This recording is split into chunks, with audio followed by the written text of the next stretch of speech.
Well, the web, as they say, keeps getting bigger and bigger and bigger. So Puff Daddy is now facing another lawsuit from another woman. And to be fair, he's facing lawsuits from men and women. Yeah, several men are alleging that Puffy did improper things with them. So let me get the shilling out of the way. Please give the other channels a chance. Please consider supporting this channel via channel memberships.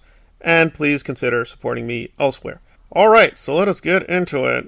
How bad is this? Well, to be fair to Puffy, and I know some people are not going to like what I'm going to say. I may lose a subscriber, but I gotta say the truth here.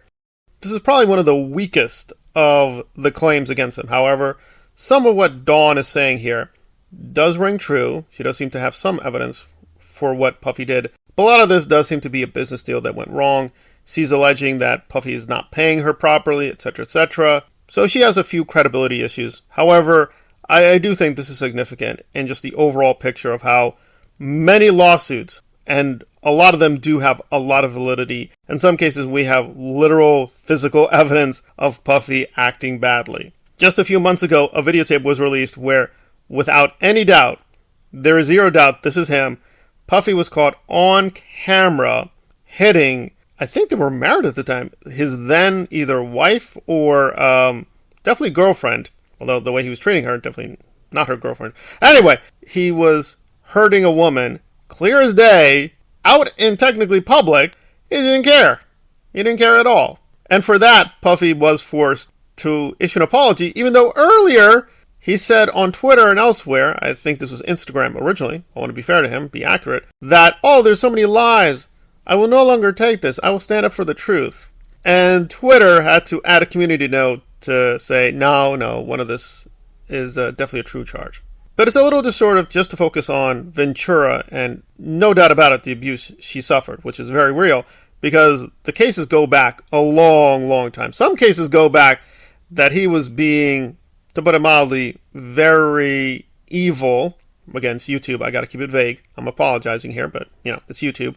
Since the 1990s. So these are cases spanning now, technically, 3 decades. 3 decades of him being very violent, committing criminal acts, and just being all around a pretty ugly, evil guy. And you wonder to yourself, how is this possible? Because even just a few decades ago, he was caught red-handed, again, allegedly. And I even have some personal information here, because I know people who have not direct connections to Puffy, but some connections. And yeah, the picture they paint suggests that, yeah, he was pretty guilty back then. He's always been this very aggressive, ruthless business type. And that's the way he's styling it, that these are just people who don't like him due to bad business deals, and they're going after him because he got a better business deal. No. It could be that. It could be disgruntled people. But it is also that these are very legit charges. They've been going back for a very long time. And he's being able to silence people or intimidate them, but now they're coming out of the woodwork. That said, I do think Dawn is a particular tricky case. So who is she? Well, Dawn was a singer and protege who Puffy had in one group, and then she joined another group with Puffy, and now she's alleging a lot of cases of trauma and a lot of incidents. Some of them do have eyewitnesses, so presumably they will be able to back up her story in affidavits. We'll have to wait and see.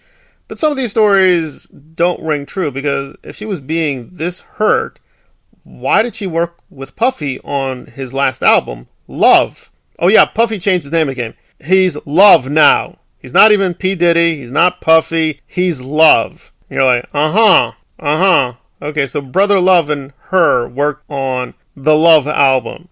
So if she really hates Puffy or was very scared by him, why did they work together? That doesn't make any sense.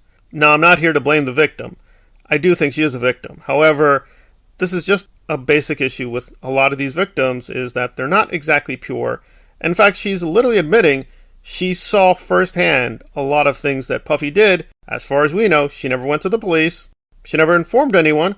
She just kept her silence. And unfortunately, we kind of know why, because she was getting paid off. And it gets even more tricky and hair-raising when you think it through, because Puffy, and again, I want to be careful, he's not technically a Scientologist, but he's hung around with and been an ally of Scientologists for a while. One of the main people that Puffy hung out with was Ashton Kutcher. And Ashton Kutcher is a very close friend of Danny Masterson. And there are quite a few photos of Danny Masterson and Puff Daddy together. Oh, and it gets better because some of the alleged critics of Scientology, like Aaron Smith-Levin, they have connections to these people too. And this is not me making stuff up or clickbait or scandal mongering. They admit it. To give them credit, some of them do admit that, yes, they have very close ties to these people. Lara FM, who is a musician, who is now very active in fighting Scientology, I do believe her there. I do think she hates Scientology, and is actively fighting their abuses, but her own abuses or the abuses of people she's hooked up with, she doesn't care very much about. But in any case, Lara admits that she and Danny hung out many times together. Many times. Danny was very active in the Hollywood scene, as was Puff Daddy, which does have a lot of strange, weird linkages to all these questionable cults, including the Nation of Islam. Of course, Puffy would be hooked up to that too. So it's all very, very iffy and strange.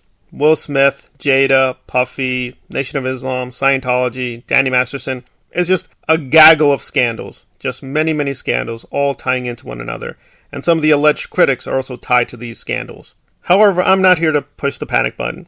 In some of these cases, Puffy may be innocent, or we may be misunderstanding the context. That is possible. Also, some of these cases are weak, and some of these cases are strong. However, the collective picture is devastating.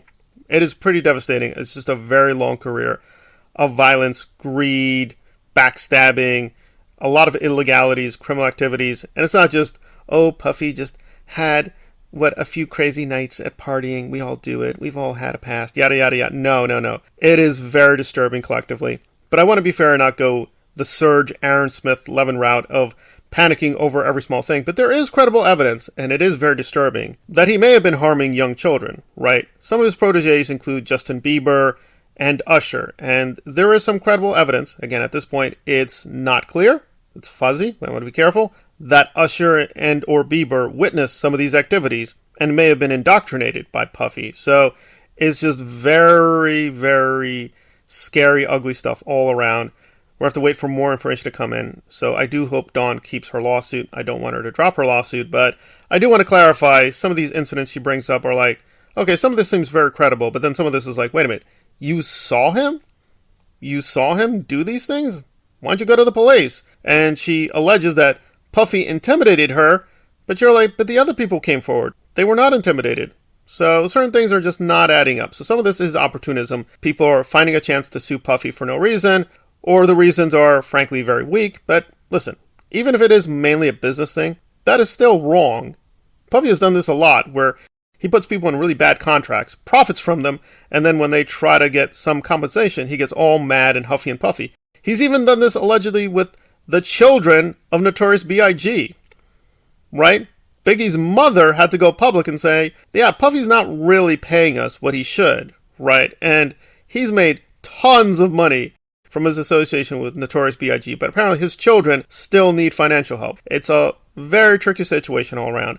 I don't really feel too sorry for Puffy, but we want to be accurate that he has done a few good things.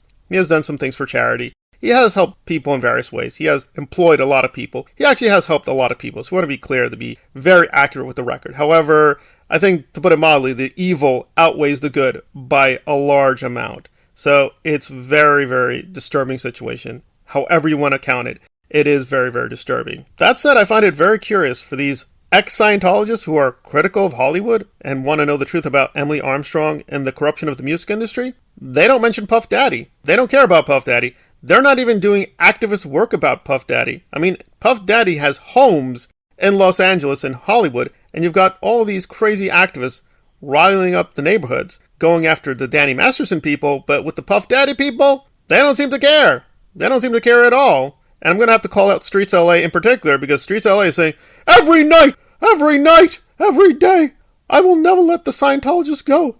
I will always confront them. I will go to the Blue Building. I will go to the Hollywood Testing Center. I will go to the Danny Masterson restaurant.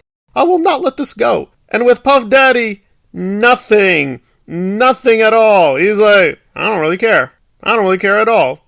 But it's like, Streets, you're hurting these people because they're allies of Danny Masterson. Wouldn't Puff Daddy count?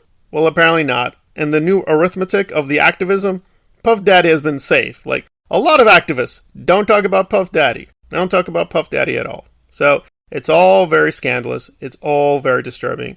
And there's just been a code of silence with Puffy for years and years and years. And even these so-called activists, they did the same thing. They just shut up Didn't say anything bad about him. I wonder why. Yeah, I wonder why. But I do find it really funny that people are now recently very critical of Emily Armstrong. They're not very critical of Puffy at all. Maybe because they're acting a lot like Puffy in real life themselves. Maybe. Maybe that's the case. We'll have to wait and see. So it's very disturbing, and I will keep on this story. It is very, very informative. And not just with Puff Daddy, but these larger issues of how these cults operate in Hollywood. Thank you for listening.